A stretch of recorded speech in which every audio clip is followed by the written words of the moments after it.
मुख्यमंत्री भगवंत मान साहब,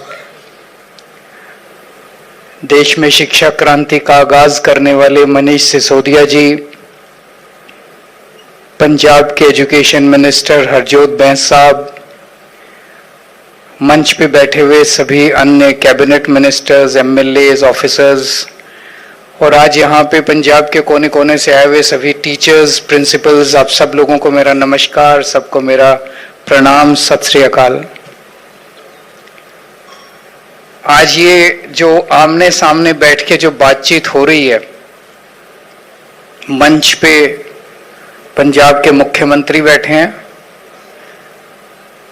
पंजाब की कैबिनेट के सबसे सीनियर मोस्ट मिनिस्टर्स बैठे हैं,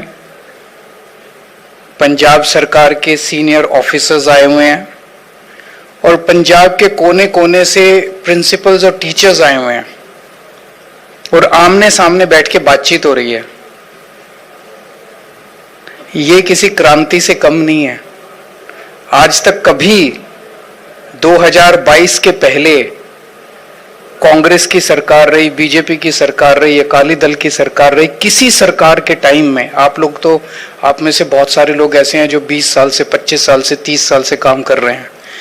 किसी सरकार में किसी टाइम आपने आमने सामने अपने मुख्यमंत्री से और कैबिनेट मिनिस्टर से बैठ के बात की थी? 2022 में हम चुनाव जीते, आप लोगों ने प्यार दिया, जबरदस्त बहुमत आया। उसके पहले मैं और मान साहब और हमारे सभी लोग हम प्रचार के लिए जाया करते थे। उन दिनों में टीचर्स हमें पानी की टंकी पे मिलते थे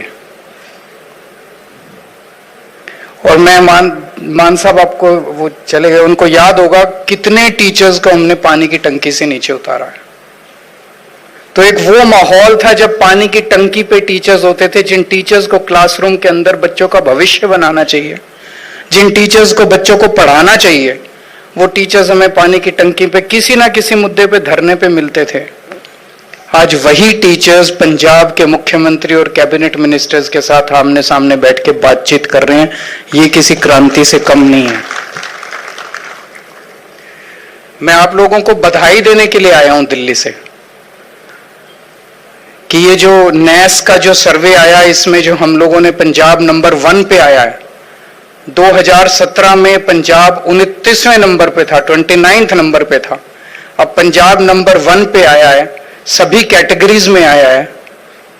ये सब टीचर्स की और प्रिंसिपल्स की कड़ी मेहनत की वजह से हुआ है। इसमें कोई शक नहीं है कि पंजाब सरकार अब जो आई है उसने माहौल दिया है आप लोगों को। जो मनीष जी ने कहा, बिल्कुल सही कहा कि हम ग्राउंड स्टाफ हैं। वो माहौल पहले नहीं था। हमने इंफ्रास्ट्रक्चर दिया, हमने टीचर्स को ट्रेनिंग के लिए भेजा, विदेशों में भेजा, आईएम्स में भेजा, तरह तरह के प्रोग्राम्स चलाए। तो एक पूरे सिस्टम के अंदर माहौल ये बना कि ये सरकार शिक्षा के लिए सीरियस है। हमने वो माहौल दिया, इंफ्रास्ट्रक्चर दिया, लेकिन काम करने वाले तो आप ही लोग हैं।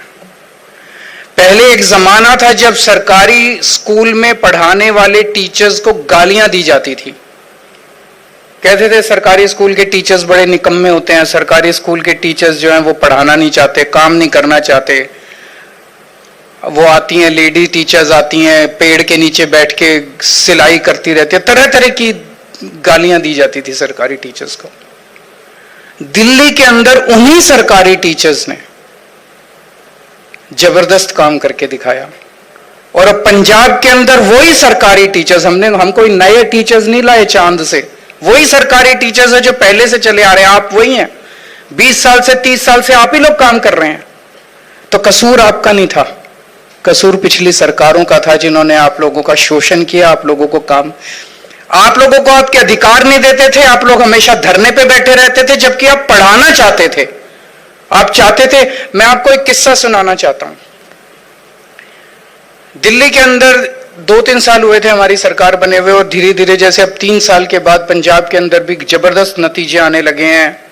850 बच्चे नीट में हो गए, 250 बच्चे जेई मेंस पास कर गए, 44 बच्चों ने जेई एडवांस्ड पास कर लिया पंजाब के अंदर। इसी तरह से दिल्ली के अंदर भी 3-4 साल के अंदर जबरदस्त नतीजे आने लगे थे। तो एक दिन मैंने मनीष जी को कहा, मैंने कहा कि एक बार ये जो बच्चे जो पास आउट, जो जिन्होंने जेई पास कर लिया, नीट पास कर लिया, इनके साथ एक इंटरेक्शन करते हैं। तो हमने एक बहुत, त्यागराज स्टेडियम बहुत बड़ा है, वहां पे हमने सारे लगभग 1,500-2 हजार बच्चे जिन्होंने जेई और नीट पास किया था, उन सबको बुलाया। उनके पेरेंट्स भी आए, टीचर्स भी आए, और कुछ बच्चों से हमने खड़े करके रैंडमली पूछा, हमने उनसे पूछा कि आप कैसे क्रॉस किया, मतलब कैसे पास किया आपने, इतना मुश्किल टेस्ट, नीट भी इतना मुश्किल है, जेई भी इतना मुश्किल है, आपने कैसे पास किया? आप यकीन नहीं मानोगे, कम से कम 20 या 25 बच्चों से हमने रैंडमली खड़े करके पूछा था। हर बच्चे ने विदाउट फेल, हर बच्चे ने अपने अपने टीचर्स की तारीफ की। जी मेरी फलानी वो बायोलॉजी की टीचर है, वो मेरे को एक्स्ट्रा क्लासेस देती है। जी मेरी वो फिजिक्स, मैं बहुत गरीब परिवार से आता हूँ, मेरे पास वो नहीं थी, किताब नहीं थी, मेरे फिजिक्स के टीचर ने अपने पैसे से, अपनी तनख्वाह के पैसे से मुझे किताब खरीद के दी। एक एक बच्चे की कहानी उनके टीचर्स की मेहनत की कहानी थी। तो टीचर्स मेहनत करना चाहते हैं, टीचर्स अपने बच्चों पे काम करना चाहते हैं, उनको माहौल नहीं दिया जाता। आज एक ऐसी सरकार आई है जिसने आप लोगों को माहौल दिया और आपने करिश्मा करके दिखा दिया। पिछले कुछ सालों के अंदर इंफ्रास्ट्रक्चर पे काम हुआ है, जैसा भी हरजोत बैंस ने बताया कि बाउंड्री वॉल्स बनी है, टॉयलेट्स ठीक हो गए, सफाई होने लगी है, पीने के पानी का इंतजाम हो गया, टीचर्स को ट्रेनिंग पे भेजा जा रहा है। अभी कल बिजनेस ब्लास्टर्स के मैंने सोशल मीडिया पे बहुत सारे बच्चों के बाइट्स देखे। गजब का कॉन्फिडेंस है हमारे सरकारी स्कूल के बच्चों में आ गया है। एक टाइम था, जो मनीष जी ने कहानी सुनाई, उस कहानी का अगला मैं पूरा कर देता हूं। 2017 में एक सरकारी स्कूल के अंदर जब हम लोग गए और एक बच्चे को खड़ा किया और उससे पूछा, उससे जब कहा कि बेटा तुम देश के भविष्य हो, तो उसने कहा नहीं जी, देश का भविष्य मैं नहीं हूं, देश का भविष्य तो प्राइवेट स्कूल में पढ़ने वाले बच्चे हैं। 3 साल के बाद जब उसी स्कूल में दोबारा गए और उसी बच्चे से, वो तीन क्लास ऊपर हो गया था, उसी बच्चे से दोबारा मिले, तो उसकी आंखों में आंसू थे और वो बोला, सर अब मुझे लगता है कि मैं भी देश का भविष्य हूं। ये बहुत बड़ी अचीवमेंट थी, ये बहुत बड़ी अचीवमेंट थी। तो मुझे लगता है कि अब जो कॉन्फिडेंस हमारे सरकारी स्कूलों के अंदर, पंजाब के स्कूलों के अंदर बच्चों के अंदर आ रहा है, वो कॉन्फिडेंस गजब है। कल बिजनेस ब्लास्टर्स के मैं सोशल मीडिया पे देख रहा था किस तरह से बच्चे अब बिजनेस आइडियाज सोच रहे हैं, और बड़े बड़े, मतलब बिजनेस ब्लास्टर्स प्रोग्राम में देश के बड़े नामी गिरामी इंडस्ट्रियलिस्ट्स आए हुए थे। उन इंडस्ट्रियलिस्ट्स के सामने 11वीं और 12वीं के बच्चों की टीम्स जिस कॉन्फिडेंस के साथ उनको प्रेजेंटेशन कर रही थी, वो गजब का कॉन्फिडेंस था। मेरे लिए नैस, आप लोगों ने नैस में नंबर 1 अचीव किया, पंजाब नंबर 1 आया, इसके लिए आपको बहुत बहुत शुभकामनाएं, बहुत बहुत बधाई।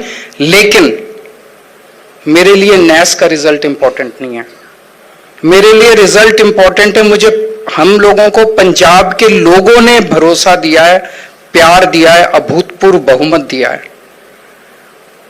हमारे लिए सबसे बड़ा सर्टिफिकेट पंजाब के लोगों का सर्टिफिकेट होगा जिस दिन पंजाब के लोग कहेंगे, जब पंजाब के लोग कहेंगे कि हां शिक्षा सुधर गई, और वो कहना चालू कर दिया। मैं दिल्ली रहता हूं, मेरे पास पंजाब से बहुत लोग मिलने आते हैं, आम लोग मिलने आते हैं, जो मेरे से टाइम मांगता है मैं उसी से मिलता हूं। बहुत लोग मिलने आते हैं और 2 चीजें बोलते हैं, जी नशे पे बहुत सॉलिड काम हो रहा है और शिक्षा के अंदर क्रांति आ रही है, गांव गांव के अंदर क्रांति आ रही है। जनता तारीफ कर रही है, जनता कह रही है कि शिक्षा के अंदर क्रांति आ रही है। ये मेरे लिए सबसे बड़ा सर्टिफिकेट है। नैस का नंबर 1 से भी सबसे बड़ा सर्टिफिकेट है। गांव गांव के अंदर, मोहल्ले मोहल्ले के अंदर अब लोग कहने लगे हैं कि पंजाब के अंदर शिक्षा में सुधार हो रहा है। अब अगला टारगेट हमारा है, जो मनीष जी ने अभी बोला, नंबर 1 और नंबर 100। अगर हम केवल नंबर 1 के ऊपर, नंबर 2, नंबर 3 के ऊपर, नॉर्मली हमारा कई बार होता है कि टीचर्स का भी एक एटीट्यूड हो जाता है कि हम जो अच्छी पढ़ाई करने वाले बच्चे हैं उनकी तरफ हम ज्यादा ध्यान देते हैं। हमें ज्यादा ध्यान बिल्कुल कमजोर बच्चे पे देना है, उसका भविष्य बनाना है। जब एक एक पंजाब के एक एक बच्चे का भविष्य बनना चाहिए, 3 चीज हमारे लिए जरूरी है। नशा खत्म करना है, और उसके लिए जिस तरह से इस वक्त पूरे पंजाब के अंदर अभियान चल रहा है, युद्ध चल रहा है, ऐसा युद्ध मैं समझता हूं पूरे देश में कभी किसी सरकार ने नहीं किया। विल पावर, जो पॉलिटिकल विल दिखा रही है हमारी सरकार, आम आदमी पार्टी की सरकार, मान साहब की सरकार, वो विल मुझे लगता है आज तक किसी ने नहीं दिखाई। उनको मतलब जो पुराने लोग थे, बड़े बड़े मंत्री थे, उन्हें नहीं बख्शा जा रहा आज। उनके घर बुलडोजर से बुलडोज किए जा रहे हैं तस्करों के, उनको पकड़ पकड़ के करीब 17-18 हजार तस्करों को पकड़ के जेल में डाला जा चुका है। उनकी बिल्डिंग्स बुलडोज की जा रही हैं। तो एक, नशा खत्म करना है, और दोबारा नशे में पढ़ने नहीं देना अपने बच्चों को। अपने अपने स्कूल की जिम्मेदारी हमें लेनी है कि किसी भी बच्चे को नशे में नहीं जाने देना। अगर कोई बच्चा नशे में जाए तो हमें, टीचर की जिम्मेदारी है। आप कुछ भी करके, मेरे को बताने की जरूरत नहीं है, टीचर को 100 तरीके आते हैं अपने बच्चों को ठीक कर, तो नशे में नहीं जाने देना। दूसरा, हर बच्चे को अच्छी शिक्षा मिलनी चाहिए। और तीसरा, उसके लिए हमें नौकरी का इंतजाम करना है, या बिजनेस ब्लास्टर्स के जरिए उसको अपना कमाने लायक बना के भेजना है हमें बच्चे को। वो ऐसी शिक्षा का क्या फायदा जो निकलने के बाद आदमी सर्टिफिकेट लेके घूमता रहे और नौकरी लेता, इस शिक्षा का कोई फायदा नहीं है। हमें ऐसा बनाना है जो प्रैक्टिकल शिक्षा हो, कि आदमी जब कुछ स्कूल से निकले, हम चाहते हैं बिजनेस ब्लास्टर्स प्रोग्राम इसी चीज के लिए है। गरीब परिवारों के बहुत सारे बच्चे 12वीं के बाद पढ़ते नहीं हैं, कॉलेज में नहीं जाते, कॉलेज में बहुत कम बच्चे जाते हैं। 12वीं के बाद जब वो निकले तो वो अपनी और अपने परिवार का पेट भरने लायक बन सके, इसीलिए वो बिजनेस ब्लास्टर्स प्रोग्राम शुरू किया गया। तो आप लोग बहुत अच्छा काम कर रहे हैं, बहुत अच्छा काम करते रहिए। बहुत सारी बातें मैं करना चाहता था, आज मैं काफी बड़ी लिस्ट भी लेके आया था, लेकिन मेरे को, हम लोगों को अभी निकलना है, हमें कहीं और पहुंचना है। हम सब लोगों को थोड़ी सी देर हो रही है, थोड़ा जल्दी में हम लोग फिर मिलेंगे, लेकिन ऐसे इंटरेक्शंस होते रहे। आज का ये कार्यक्रम होना और इस हॉल का माहौल, टीचर्स अपनी बात रख रहे हैं, मुख्यमंत्री सुन रहा है, एजुकेशन मिनिस्टर सुन रहा है, कैबिनेट सुन रही है, टीचर्स खुश हैं इस बार, यही अपने आप में एक बहुत बड़ा क्रांतिकारी कदम है। ये चलते रहना चाहिए, ये सिलसिला चलते रहना चाहिए, और पंजाब के बच्चे का, एक एक बच्चे का भविष्य बनना चाहिए। वो सबसे बड़ा सर्टिफिकेट है हमारे लिए। बहुत बहुत शुक्रिया, थैंक यू सो मच।